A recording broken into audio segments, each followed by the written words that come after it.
Assalamualaikum warahmatullahi wabarakatuh. Bismillahirrahmanirrahim. Ashhadu an la ilaha illallah wa ashhadu anna Muhammadar Rasulullah. Allahumma salli ala sayyidina Muhammad wa ala ali sayyidina Muhammad. Rabbi syrah li sadri wa yassir li amri wahlul 'uqdatam min lisani yafqahu qawli. Amin. Bismillahirrahmanirrahim. Salam kasih sayangku buat para sahabat tercinta dimanapun Anda berada.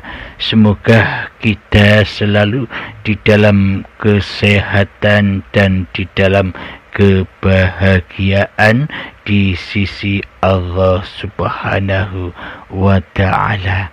Amin ya rabbal alamin.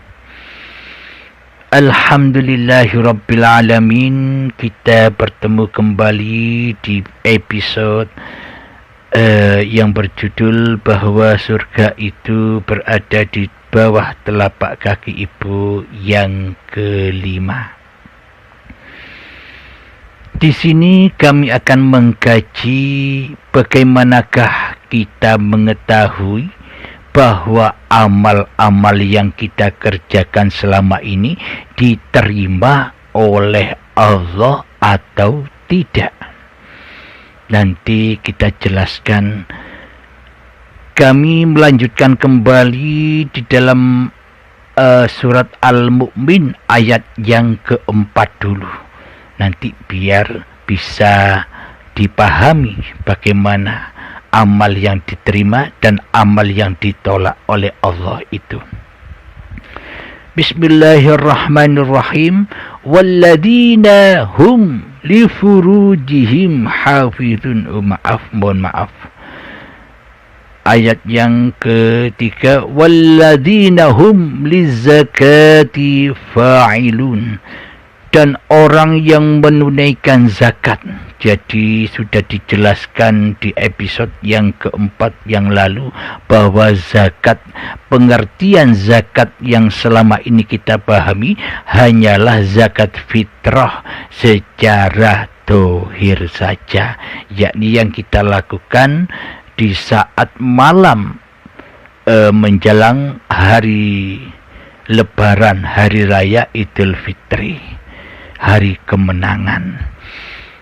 Akan tetapi yang dimaksud walladzina hum lizakati fa'ilun, dan orang-orang yang menunaikan zakat itu yang bagaimana, yang sebenarnya, yang hakikatnya di sisi Allah. Jadi perhatikanlah apa yang kita cintai selama ini, apa yang selalu aku akui selama ini sebagai milik kita. Itulah yang paling kita cintai selama ini, yakni hidup dan badan inilah yang paling kita cintai selama ini. Jadi yang dimaksud zakat di sisi Allah itu persembahkan kembali, abdikan kembali amanah-amanah hidup dan badan ini kepada Allah. Inilah yang dimaksud zakat fitrah, mengembalikan apa-apa yang bukan milik kita, maka setelah itu fitrahlah diri kita, maka setelah itu sucilah kemanusiaan kita. Jadi setelah itu maha sucilah Allah yang memperjalankan manusia di suatu malam. Jadi Allah memperjalankan manusia di suatu malam ketika manusianya sudah tidak wujud lagi menjadi Tuhan. jika manusianya sudah tidak hidup lagi menjadi Tuhan, bila manusianya sudah tidak kuasa lagi menjadi Tuhan di hatinya. Inilah maknanya subhanalladzi asra bi'abdihi lailan. Maha suci Allah yang memperjalankan hamba-hambanya di suatu malam. Ketika sudah malamnya hatimu dari dirimu, ketika sudah malamnya hatimu dari kewujudan manusiamu, ketika sudah tiba malamnya tiadanya wujud hidup ini, wujud hidupmu, ketika sudah datang malam tiadanya kekuasaan dirimu di hatimu, maka wujud, maka hidup, maka kekuasaan sudah kembali hanya milik Allah, karena semua itu memang sifatnya Allah sendiri. Inilah yang dimaksud malam Lailatul Qadar. Jadi malam yang begini inilah yang dimaksud malam Lailatul Qadar itu, bukan malam-malam yang di luar yang banyak ditunggu-tunggu oleh manusia, ditunggu dengan banyak berpikir, ditunggu dengan banyak beramal di dalam malam-malam yang di luar situ. Jadi apa yang diharap-harapkannya hanyalah fata morgana saja. Karena apa? Karena tidak mentuhankan Allah sebagai Tuhan di hatinya. Manusianya masih gemar jadi Tuhan daripada menjadi makhluk. Manusianya masih gemar menjadi sang pencipta daripada menjadi yang dicipta. Nah, itulah yang dimaksud manusia diperjalankan Allah di suatu malam. Ketika sudah malam, apa yang diakui oleh manusia, ketika sudah gelap, sudah gaib kewujudan, kehidupan dan kekuasaan manusianya di hatinya, maka sucilah, maka fitrahlah. Itulah yang dimaksud zakat di sisi Allah. Walladzina hum lizakati fa'ilun, dan orang-orang yang menunaikan zakat itulah makna orang-orang yang beriman di sisi Allah. Alhamdulillahirrabbilalamin. Mari kita kaji bagaimanakah caranya kita bisa tahu bahwa amal-amal kita, bahwa seluruh amal ibadah kita, bahwa seluruh aktivitas kita ini diterima sebagai amal yang soleh di sisi Allah. Bagaimanakah caranya kita bisa tahu? Sementara mayoritas manusia kebanyakan tidak tahu menahu, amalnya diterima atau tidaknya bukan urusannya lagi, karena manusianya tidak memperdulikan bagaimana caranya amal ini bisa diterima oleh Allah secara langsung dan live. Akan tetapi berhubung yang jadi Tuhan di dalam hatinya masih manusianya, berhubung yang wujud di dalam hatinya masih manusianya, berhubung yang hidup di dalam hatinya masih manusianya, berhubung yang berkuasa di hatinya masih manusianya, ya tidak akan pernah memperhatikan itu semua. Pokoknya beramal, yang dibangun raganya, jiwanya mati. Sudah jelaslah, maka di dalam hati kita ketika beramal pasti semuanya kembali rojiun kepada linafsi.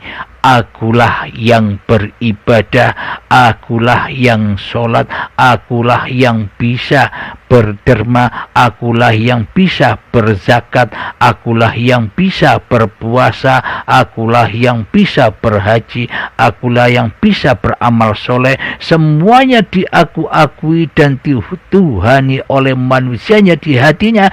Inilah tanda bahwa selama ini amal kita itu najis, amal kita itu kotor, amal kita itu buruk, fahsya wal mungkar di sisi Allah. Bagaimana mungkin Allah menerima barang yang najis? Sementara Allah itu maha suci. Allah hanya menerima hal-hal yang suci saja. Dan lalu bagaimana mungkin Allah menerima seluruh amal-amal ibadah kita, sementara di dalam hati kita Allah gaib, Allah tiada bagi diri kita di hati kita. Mana mungkin amal-amal kita diterima, sementara yang wujud jadi raja di rajanya hati, di hati kita selama ini Tuhannya masih hawa nafsu yang dipertuhankannya. Maka diterimalah semua amal ibadah kita oleh hawa nafsu kita sendiri dan dibakar di dalamnya dan diakui di dalamnya. Inilah bukti nyatanya bahwa amal kita selama ini tidak sampai kepada Allah, tidak rojiun kepada Allah. Kita dalam meniti siratal mustaqim sejak akil balik hingga setua ini selalu jatuh dan jatuh ke lembah jahannamnya hawa nafsu kita sendiri selama ini. Inilah bukti bahwa selama ini kita melewati siratal mustaqim selalu jatuh ke lembah jahannam, selalu jatuh ke lembah hawa nafsu kita sendiri. Kebanyakan mayoritas manusia bila ditanya, wahai sahabat, apakah engkau tahu amalmu itu diterima atau tidak di sisi Allah Subhanahu wa ta'ala sejak akil balik hingga setua ini? Mayoritas manusia menjawab, saya pasrahkan semua kepada Allah, seluruh amal dan ibadah yang saya lakukan. Saya pasrahkan saja, saya tidak tahu diterima dan ditolaknya amalku ini. Saya pasrah kepada Allah saja. Stop. Kita gali kata-kata pasrah. Logikanya begini, bagaimana mungkin kita bisa pasrah kepada Allah atas seluruh ibadah dan amaliyah kita, sementara kita tidak tahu Allah, sementara Allah gaib bagi diri kita, sementara Allah tidak wujud bagi diri kita, sementara Allah tidak hidup bagi diri kita, sementara Allah tidak punya kekuasaan apapun terhadap diri kita. Bagaimana mungkin kita bisa pasrah?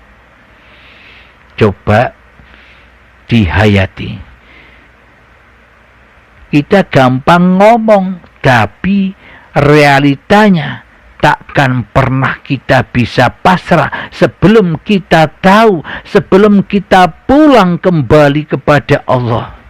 Jadi kepasrahan itu letaknya bila manusianya sudah kembali kepada Tuhannya, sudah rojiun kepada Tuhannya, sudah berbaiat, sudah mati sebelum mati, maka disitulah tempatnya pasrah.